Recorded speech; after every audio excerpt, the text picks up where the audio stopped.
Okay, well, here we are on day 3. Got quite a bit done today between working and my daughter coming for a visit. You'll see in the following few little videos, or this one video I guess, I put them all together, you'll see just how bad the water amount in the boat is in terms of the foam being completely saturated with water. You'll also see how it's so easy for me to tear the wood out. There's one plank going across the long stringers, and I just literally reach down, grab it, and lift it up. I don't even have to pull that hard. Strange thing about this boat, I'm not too sure the design philosophy, but there's no bulkheads other than the one front side of the bilge. So there's no bulkheads at all. It's just stringers, and they got like a 1x4 ring across the top to nail the deck down. And that 1x4 is not even fiberglassed in any way.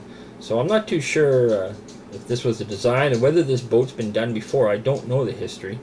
I'm the third owner, I know that, but I don't know if anyone's done anything to it before that.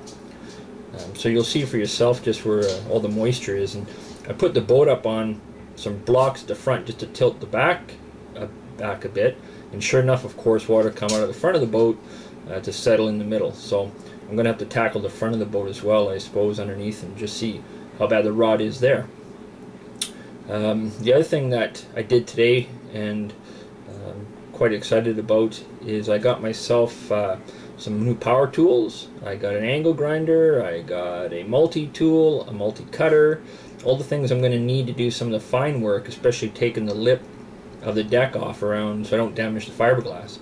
So I got all the tools today, and that was a lot of fun, of course, because buying tools is what we do, whether we actually need them or not. There's a couple things I wanted, but what can I say? The wife was with me. Anyway, so I got those tools, so I'm ready to go on that. I'm going to be asking for some recommendations on what kind of wheels to use for the multi-grinder in terms of the quickest, cleanest way of removing the fiberglass and wood once I get to that point.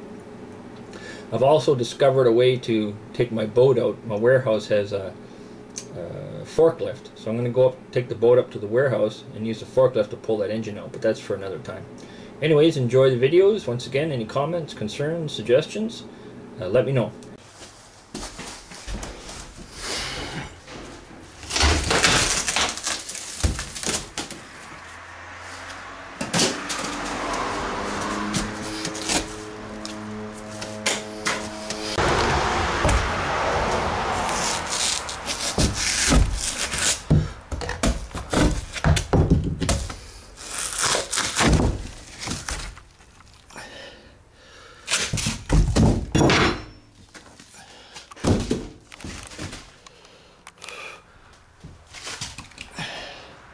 I'd say this piece right here probably weighs, I don't know, I'd say 3 pounds?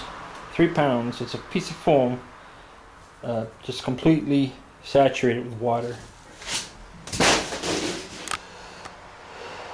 Hey, look at the water squeeze out of this when I push on it with a hammer. See that? Look. All this foam back here is like that. And I got whatever this is. Look at that. Like, what is that? It's just rotten wood particles.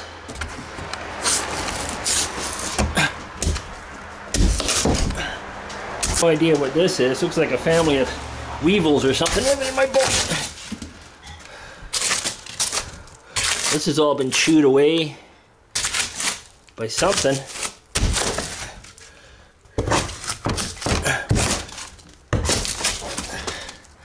Doesn't look like I have to go fishing. I could probably just catch some animals right here. Okay, and here you can see there's so much water, and it's all coming from the front of the boat because I lifted up the front and it drained out from up front. So I'm gonna have to rip all that out as well, I suppose. Kind of expected it anyway. But you can see quite a bit of water here. I don't know, about ½ an inch, I guess.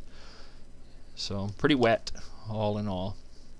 I think it sat out in the rain. Here you're going to see where I can put my crowbar, my flat bar, underneath the bulkhead that is just in front of the engine going to the bilge. Big gap in there, and it's all the way up, almost to the right hand extreme side of the bulkhead. So so a lot of water getting in there. And you can also see that that bulkhead isn't even fiberglassed. In fact, the stringers, wherever there was a cross piece, for some strange reason, there's like a 4-inch space of no fiberglass. I don't quite understand that. I'm starting to think that maybe someone has done this before. See that gap between the stringer and the bulkhead?